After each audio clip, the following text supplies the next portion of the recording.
Vandag wil ek met julle praat oor die wonder van Kersfees.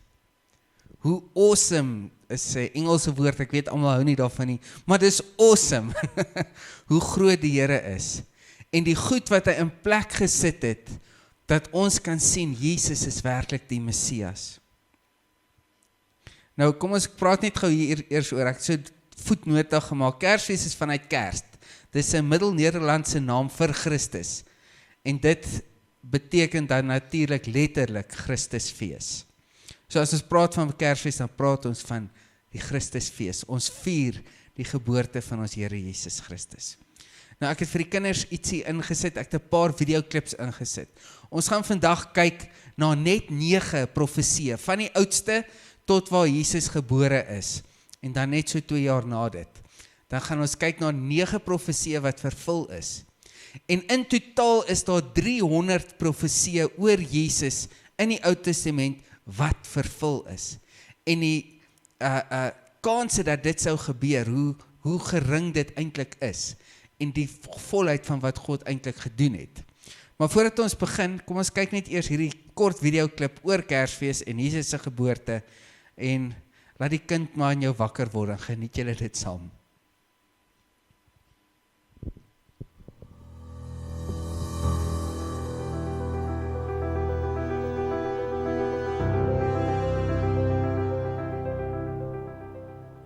Christmas is when we celebrate God's fulfillment of a promise to send us a Savior. This gift wasn't a surprise, but something people had been waiting many years to receive.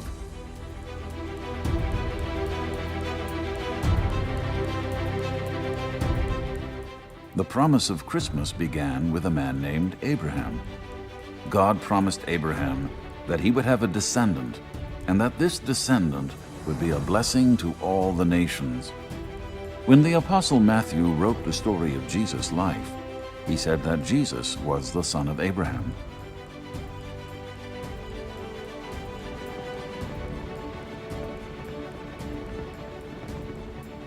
Not only did Matthew say Jesus was a descendant of Abraham, he also said that he was a descendant of King David. Many years before Jesus' birth, the prophet Isaiah promised that Jesus would reign on David's throne. However, unlike any king or other political leader, Jesus would rule with justice and righteousness forever. The prophet Micah foretold that Jesus would be born in the small town of Bethlehem. Micah said that even though Bethlehem was small, the child born there would rule over all of Israel. This ruler, though not yet born, would come from ancient origins. The prophet Isaiah had a lot to say about Jesus' birth. God told him that the promised Messiah would be born in the most miraculous way. He would be born to a virgin through the power of the Holy Spirit. Isaiah said that Jesus would be called Emmanuel, which means God with us. Isaiah went on to tell us more about this Emmanuel and the greatness that was to come. The Savior would be called Wonderful Counselor, the source of all wisdom, Mighty God, the Creator of all things, Everlasting Father, the source of all life, and Prince of Peace, the one who will make all things right.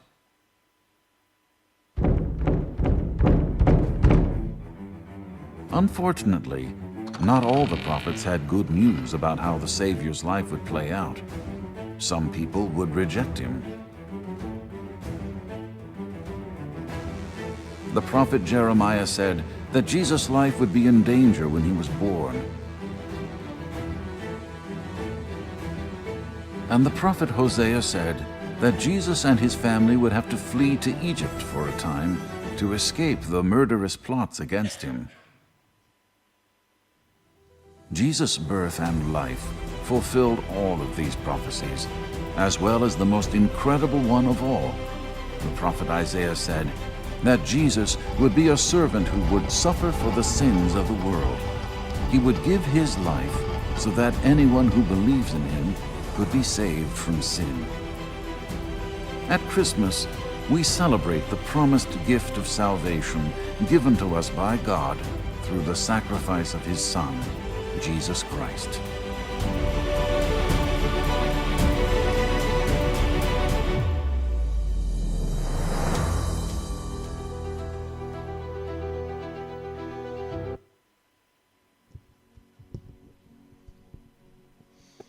Dit gee ons bietjie agtergrond van waarheen ons op pad is. So om mee te begin, gaan ons kyk na die eerste profesie. En hierdie ene was vervul rondom Jesus se geboorte. Abraham in Genesis 12 vers 3. Dit is omtrent 196 tot 1996 tot 1821 voor Christus wat hierdie profesie gegee is. So kom ons kyk na wat sê Genesis 12. Hy sê, in jou sal die geslagte van die aarde geseën word. En die vervulling hiervan lees ons in Handelinge 3 vers 25 tot 26. Dit sê, toe hy vir Abraham gesê het, in jou sal die geslagte van die aarde geseën word. God het, nadat hy sy kind Jesus opgewek het, hom eers vir julle gestuur om julle te seën, deur elkeen van sy booshede te bekeer. Die eerste ene, die vroegste profesie, is amper 2000 jaar voor Christus se geboorte, is daar profesie gegee oor wie Jesus sou wees deur Abraham. Die tweede een is aan Isak gegee. Dis 1896 tot 1716 jaar voor Christus in Genesis 17 vers 19. Maar God het vir Abraham gesê, nee, jou vrou Sara sal vir jou 'n seun in die wêreld bring.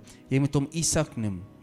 Ek sal my verbond met hom hou as 'n blywende verbond en ook met sy nageslag.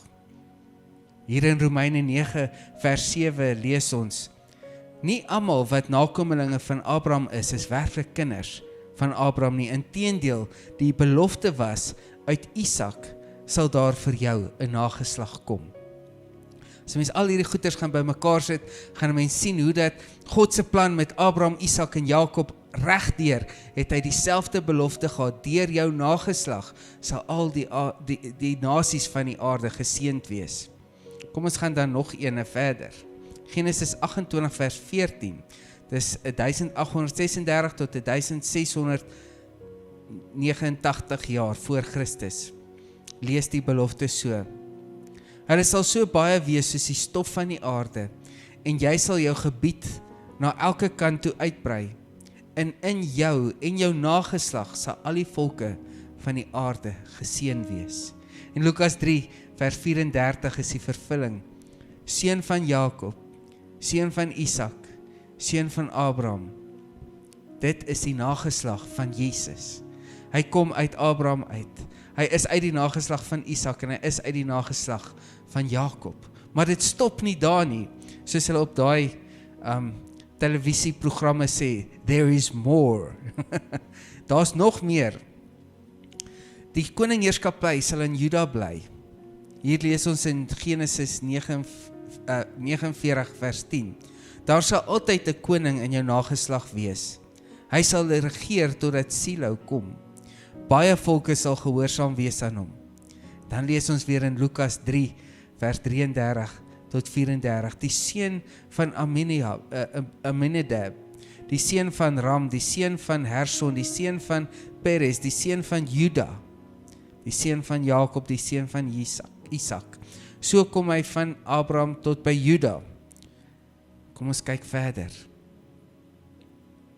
Uit Dawid, soos ons nou gesien het in die storie, sy bloedlyn.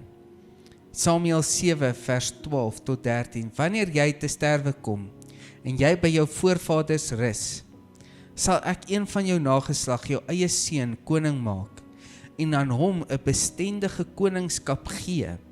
Hy sal vir my naam 'n huis bou, en ek sal sy koningskap vir altyd laat voortbestaan. Nou dit is die belofte wat God aan Dawid gegee het. En dan lees ons in Matteus 1 vers 1, die geslagsregister van Jesus Christus, die seun van Dawid, die seun van Abraham. So van Abraham af tot en met Dawid so ver het God beloof van 'n verlosser.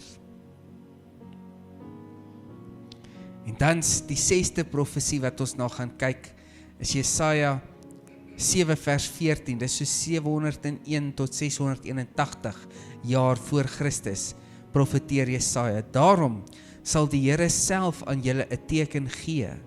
Kyk, die maagd sal swanger word en 'n seun baar en hom Immanuel noem. Nou ons weet Immanuel is God met ons. Hier in Lukas 1 vers 35 lees ons, en die engel antwoord en sê vir haar, dis nou Maria, die Heilige Gees sal oor jou kom, en die krag van die Allerhoogste sal jou oorskadu. Daarom sal ook die Heilige wat gebore word, seun van God genoem word. Sien julle, 700 jaar voor Christus se geboorte is daar al geprofeteer hoe hy in die lewe sal kom, en dat God 'n teken sal gee, dat 'n maagd geboorte sal gee aan 'n kind. Dan die 7de profesie wat ons na kyk is 750 tot 686 jaar voor Christus, wat Micha sê, en jy Bethlehem, Efrata, klein om te wees onder die geslagte van Juda, uit jou sal daar vir my uitgaan een wat 'n heerser in Israel sal wees, en sy uitgange is uit die voortyd, uit die dae van die ewigheid. Dan lees ons in Matteus 2 vers 4 en 5. En hy het al die ore, dit is nou die wyse manne wat na Herodes toe kom en hulle vra, waar is hierdie koningkind gebore? Want hulle het die Bethlehem ster gesien, hè?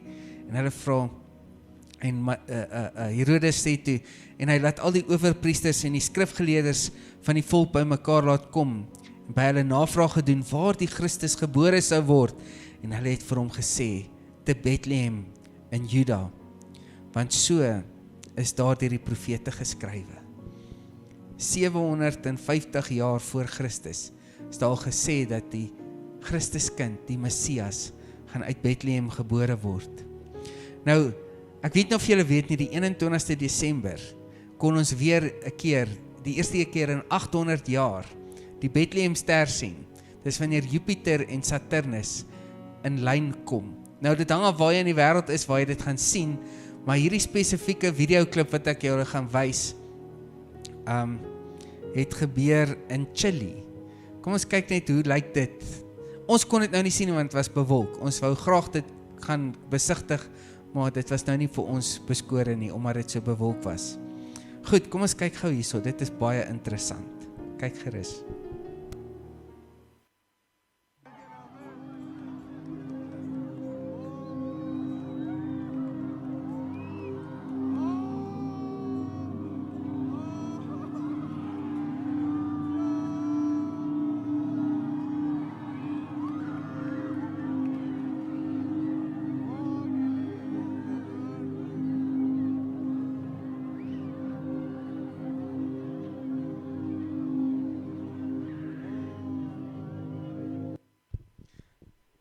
Hulle sê dis nou eers weer oor 800 jaar wat mense dit weer kan besigtig.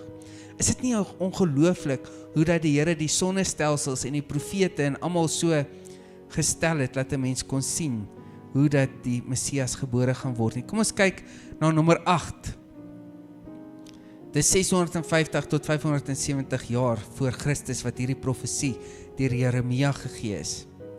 Die Here sê verder, hoor die geluid van hartseer en droewige gehuil uit Rama.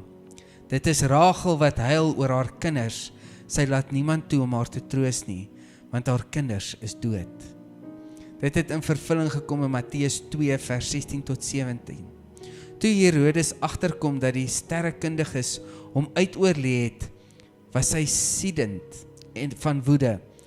Hy het soldate gestuur om in en rondom Bethlehem al die seentjies van 2 jaar en jonger om die lewe te bring. Hy het die 2 jaar bereken volgens die tyd wat hy by die sterrekundiges vasgestel het. Daarmee is Jeremia se uitspraak vervul. Is dit nie, dis terrible, dis baie sleg. Maar selfs 650 jaar voor Christus het God al die goeters om Jesus, dat hy die koning wat gaan kom, gaan wees die Messias, het hy vir ons so duidelik uiteengesit, sodat ons herken wanneer hy kom. Al was dit 'n tragiese oomblik, ek wil net iets anders sê hier rondom. Interessant genoeg, dit is 2 jaar na Jesus gebore is. Ons het altyd hierdie prentjie as kinders sien ons die wyse manne kom by Jesus se krippie, daar wat hy in die stal lê. Toe hulle die ster gesien het dit hulle tot en met 2 jaar geneem om by hom uit te kom, waar hulle hom in Bethlehem gevind het, nog steeds. Is dit nie interessant nie? Ons mis dit partymal, maar dit het so lank geneem vir hulle om van die ooste af te kom, om te vind waar is hierdie koningkind gebore. Kom ons gaan na die laaste profesie kyk en dan kom ons by die eintlike preek. Die Messias sal uit Egipte geroep word. Jesaja 11 vanaf vers 1. 786 jaar tot 722 jaar voor Christus. Toe Israel 'n kind was, het ek hom lief gehad en uit Egipte het ek my seun geroep. Uit Egipte het ek my seun geroep. Matteus 2 vers 14 tot 50. En hy was daar tot die dood van Herodes, dit is nou Egipte, sodat die woord vervul sou word wat uit die Here gespreek het deur die profeet. Uit Egipte sal ek my seun roep. Hy het toe opgestaan, die kindjie en sy moeder in die nag geneem en na Egipte vertrek. Dit was toe die engel vir Josef gewaarsku het dat Herodes die kinders wou doodmaak. Goed, is julle reg? Soos ek al reeds vertel het, daar's oor die 300 profesieë wat vervul is deur die lewe van Jesus. Die wiskundige berekening dat net slegs 8 van die 300 profesieë vervul sou word, is 1 uit 10 tot die 17de mag. Dit beteken daar 17 nulle na die nommer 10. Ek gaan vir julle weer 'n videoklip wys wat dit beter verduidelik. How do you know what's true is really true? That's where the evidence comes in. Christ's offer to turn you into a new person is real if his claim to be God is true. So let's consider the evidence of 8 prophecies proving his claim is true. Do you know what the probability factor is of only 8 prophecies being fulfilled in Jesus? No. A 1 in 10 to the 17th power. 1 in 10 to the 17th power. Huh? That's 1 in 10 to this many times. I don't get it. If you were to take 10 to the 17th power Girl Scout Thin Mint cookies, How many? that's over a quintillion cookies, and spread them across the state of Texas, Yeehaw! they would cover every inch of the state and form a pile of Girl Scout Thin Mint cookies 2 feet deep. That's a lot of Thin Mints. A whole lot of Thin Mints. Now take 1 more Thin Mint and lick all the chocolate off, toss it into that pile, and stir the whole thing up. Blindfold yourself, walk the entire state from Amarillo to Laredo, stopping just once to stoop down and pick a single blind Thin Mint cookie. Got it. Take off the blindfold. Aw, nuts. The chances of you picking the chocolateless cookie is the same as the chance that one person could have fulfilled just 8 prophecies about Jesus in one lifetime. That's crazy. It's unthinkable. But Jesus Christ did not fulfill 8 prophecies in one lifetime. Whoa. He fulfilled over 300. 300 girl. Whoa. And 29 of them in just one day. The prophecies are historically documented. The facts that actually happened to Jesus are historically documented. There's only one thing left to do. I know. For me to weigh the evidence. It's all part of the evidence. Because if it is true that he is the Son of God, what he offers you, a new life in him, is real. Now I know it's real whether I believed it or not. It's all part of the evidence. Is dit nie ongelooflik nie?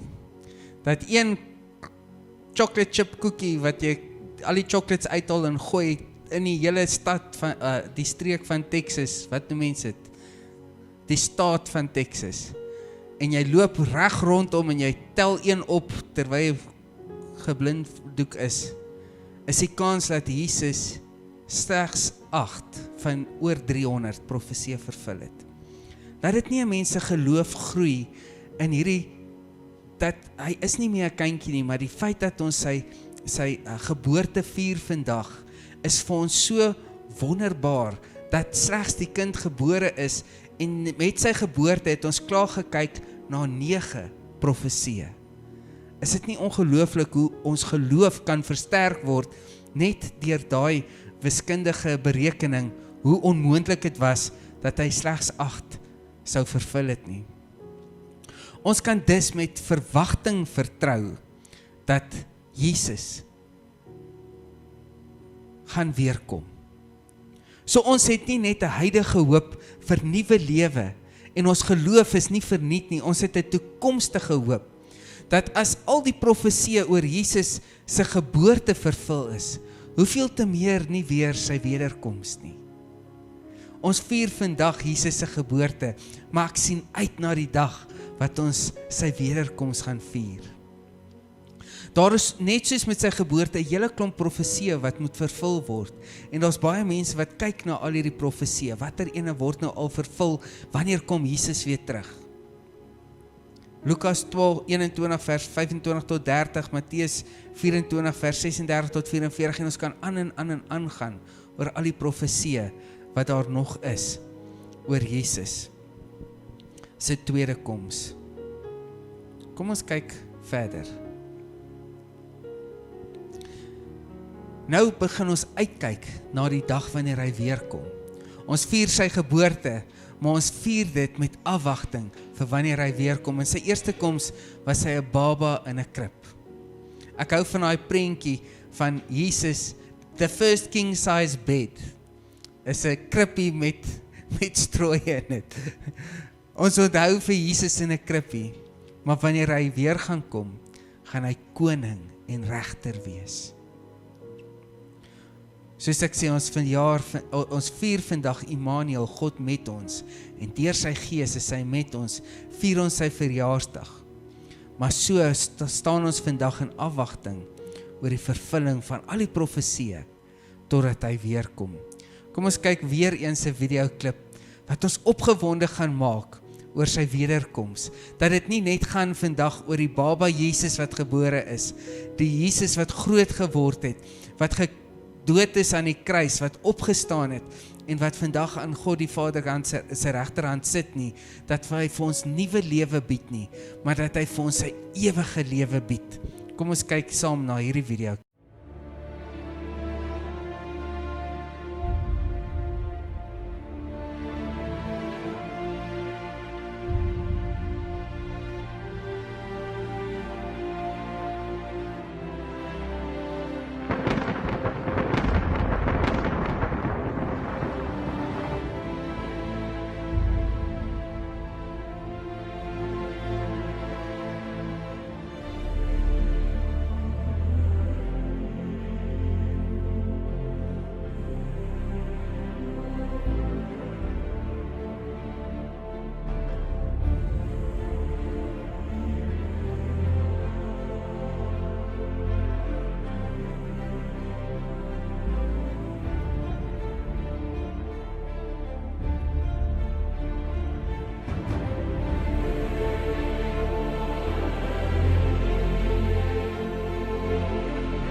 Ek wil vra dat julle julle oë toemaak. Ek wil vir julle 2 skrifte lees met ter afsluiting. Ek gaan vir julle eers lees Deuteronomium 30 vers 19. Ek neem vandag die hemel en die aarde as getuies teen julle, die lewe en die dood, die seën en die vloek, het ek vir jou voorgehou. Kies dan die lewe dat jy kan lewe, jy en jou nageslag. Dan Openbaring 3 vers 20 sê, kyk, ek staan by die deur en ek klop. As jy my stem herken en die deur oopmaak, sal ek na jou toe ingaan en ons sal die feesete saam geniet. Nou Hemelse Vader, ons dankie vir oggend dat U seun gestuur het, dat U 'n feesmaal vir ons voorberei het. Vader, laat ons vandag voor die keuse kan staan om die lewe in Christus. Jesus het gesê, ek is die weg, die waarheid en die lewe, en niemand kom na die Vader behalwe deur my. Jesus, ons kies opnuut vandag, wat ons na die profesie oor U gekyk het, en ons weet daar's soveel meer wat U vervul het deur U lewe. Wil ons net opnuut sê vanoggend, hierdie dag van U geboorte, ons dank U en ons aanvaar U as ons verlosser en saligmaker. Dat U ons gered het uit die bedroefde lewe wat ons kon gelei het van die sonde, en ons hoop en 'n hoopvolle toekoms voor ons lê. Here Jesus, ons vier vandag die geboorte van die leeu van die stam van Juda, die lam wat vir ons die prys betaal het aan die kruis. Here Jesus, ons wil vandag weer opnuut U kies bo onsself. Ons wil opnuut U wil kies bo ons eie wil. En ons wil die feesmaal, soos ons vandag gaan feesmaal vier saam as gesinne, families en vriende, wil ons die feesmaal saam met U geniet. Ons sien uit na die dag wanneer U weer gaan terugkom. Wanneer U die regter gaan wees, wanneer U ons koning gaan kom en ons kom haal om by U te wees. Ons dank U vir hierdie dag wat ons U kan eer, wat ons U kan groot maak en wat ons U geboorte kan onthou. Ons dank U vir die geleentheid in Jesus se naam. Amen.